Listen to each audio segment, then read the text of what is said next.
My name is Christine Liang. And I'm Preston Lloyd.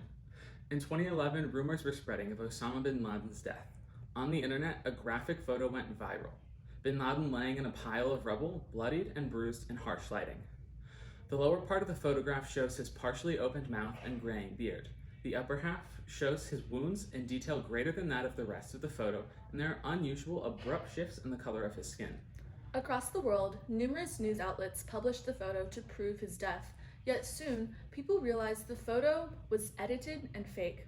This is an extreme example of how influential photojournalism can be, but just like all things that are influential, there are great risks when used unethically. For the photo of Osama bin Laden, thousands across the globe were misled to believe that bin Laden passed away in a violent, gruesome death. So what is photojournalism and what is its significance? Well, let's break the word apart. The Britannica Encyclopedia tells us that journalism itself is the act of gathering, writing, and reporting news. Now, it's also important to recognize that the goal of journalism, according to the American Press Association, the central purpose of journalism is to provide citizens with accurate and reliable information that they need to function in a free society. A journalist has an obligation to convey exclusively the truth. So, when you add photography to that, you're giving information with photos. You're conveying the truth with a photograph, and because a picture is worth 1,000 words, they have an even higher obligation to convey the truth.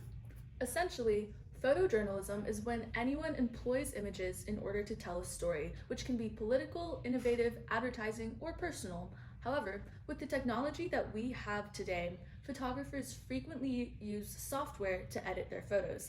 This is known as digital image manipulation. By editing their photos, though, they are also editing their story. Now, let's go back to Osama bin Laden. The photo was overexposed, out of focus, and highly pixelated. Known as the lead, the eye-catching sentence that summarized the entire news report was unverified. It had no source attribution because the journalists themselves did not know whether Osama bin Laden was truly dead or not. Most people would agree that the photo is a clear violation of ethical photojournalism. But not everything else is as obvious. What if a photographer just crops the photo or changes white balance to bring out more yellow tones? Maybe he or she adds a vignette, thus darkening the corners. What if he removes a little object from the background? As Lars Boring told Time magazine, it seems that photographers can't resist the temptation to aesthetically enhance their images during post-processing, either by removing small details or to clean up an image, or sometimes excessively toning that constitutes a martial change. Both types of retouching clearly compromise the integrity of the image. Despite his brief explanation, it leaves all of us to wonder, what does excessive post-processing mean? What crosses the line between acceptable and unacceptable edits? We would argue that unacceptable edits are any post-editing effects that change the story of what truly happened based on personal or external motives. This includes both adding what wasn't there before and removing what was. On the other hand, photojournalist Val Mazzaniga says, you could enhance a foreground figure, for example, or create more contrast between foreground and background for visibility. Let's look at a few examples. The Bronx Documentary Center explains in June of 1994 that in the midst of O.J. Simpson's murder trial, both Time magazine and Newsweek featured Simpson's mugshot on their covers. However, when placed side by side on the newsstand, there was a clear difference between the two. Time magazine had darkened the skin tones of O.J. Simpson and altered the lighting of the photo in an attempt to make him look more animal-like. The case was already racially charged, and Time magazine created massive public outcry with their image. This is unacceptable because it represents Time magazine's malicious intent against O.J. Simpson to create a better story and boost their sales at the cost of his already declining public image. Indeed, they changed the storyline to make O.J. Simpson seem guilty and turn the public against him before the case had truly started. Another example involves a reporter who published a photo of George H.W. Bush reading to a child.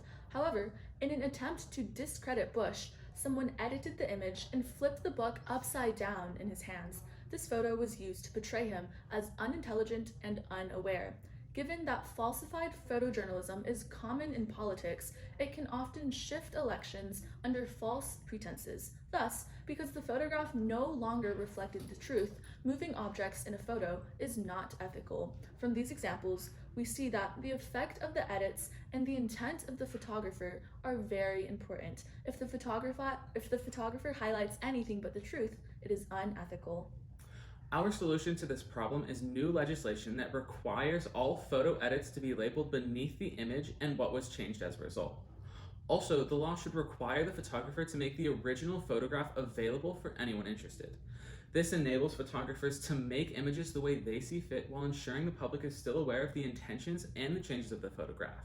The end goal is to ensure that photographers have the creative freedom while providing transparency to everyone in the audience that they can reach. In doing so, viewers will be made aware of the intentions of the photographer and the true story that is portrayed and the narrative driven.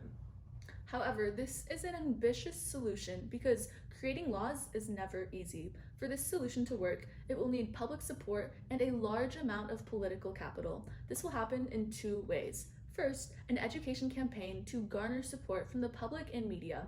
Second, finding the right politician to support the bill in Congress. Resources will include advertisements designed for public outreach, interviews on talk shows, and people to write the law itself. These are all expensive resources, but change does not come cheap. And many Americans don't know enough about journalism ethics or how it affects their lives, meaning that this issue may not be a big one. Accordingly, public support may not be strong enough to ensure the bill passes into law. The education campaign can help with these issues, but it's still not a guarantee. Even with all of this, many bills still fail to become a law because of factors outside the realm of our control. But even if the law does fail, there still can be enough public support and attention to encourage the media to make change from within. As Destin Sparks explains, photography is the story that I fail to put into words. Because of this, the integrity and ethics of photojournalism must be maintained through stronger regulation. Thank you.